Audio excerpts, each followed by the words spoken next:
打鼾是当空气中流过咽喉中放松的软组织时所产生的嘶哑或者是刺耳的声音，这会导致呼吸时的组织震动。几乎每个人都会偶尔打鼾，但对于一些人来说，这未必是睡得香甜的特征。有时候它也可能表示一种严重的健康状况。另外，打鼾也有可能会对伴侣造成困扰。阻塞型睡眠呼吸中止症 OSA 通常以大声的打鼾为特征，接着是几乎停止的沉默期，最终这种呼吸减少或者暂停，你可能会以大声的鼾声或者喘气声醒来。由于睡眠频繁被打断，也会减少深度的睡眠。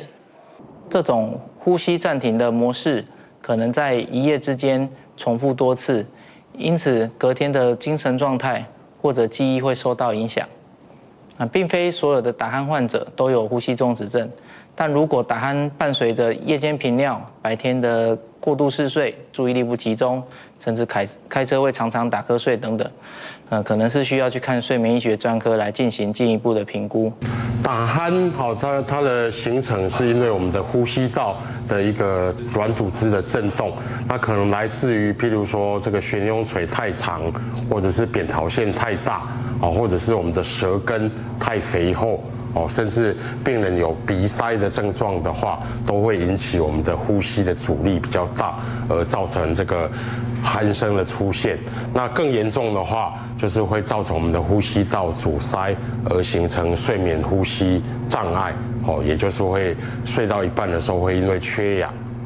那这个睡眠当中一直反复的一个缺氧，对我们身体来讲是一个很大的一个压力。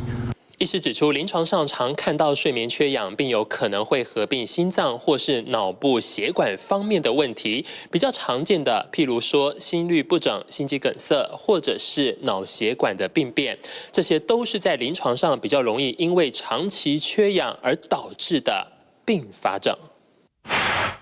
打呼其实是果啦，就是我们声音发出来的噪音，那这很恼人。那我们要细究为什么会打呼，那打呼的原因是很重要的。那像很有名的，像呼吸中止症，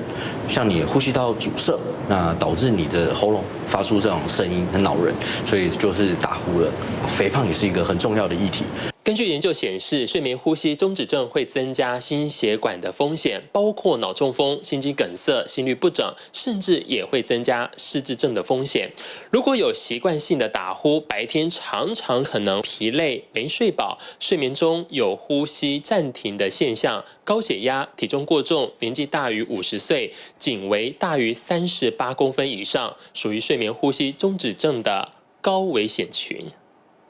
基本上会建议你找睡眠专科医师安排一个睡眠检查，来确定你有呼吸中止的一个状况。那如果能够确定诊断，我们才能够后面有医师来帮你拟定一个详细的治疗计划，帮你降低心血管的风险，也可以让你之后可以避免这个罹患失智症的风险。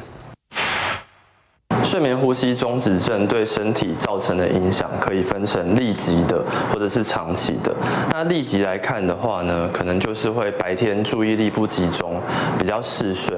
那在开车的时候可能会有比较大的风险。那像是小朋友的话，学习力啊、注意力都会比较不集中。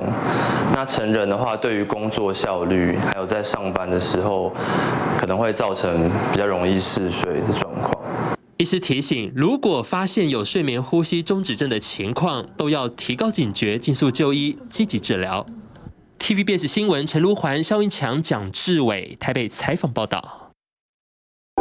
想看最完整的新闻内容，记得下载 TVBS 新闻网 APP。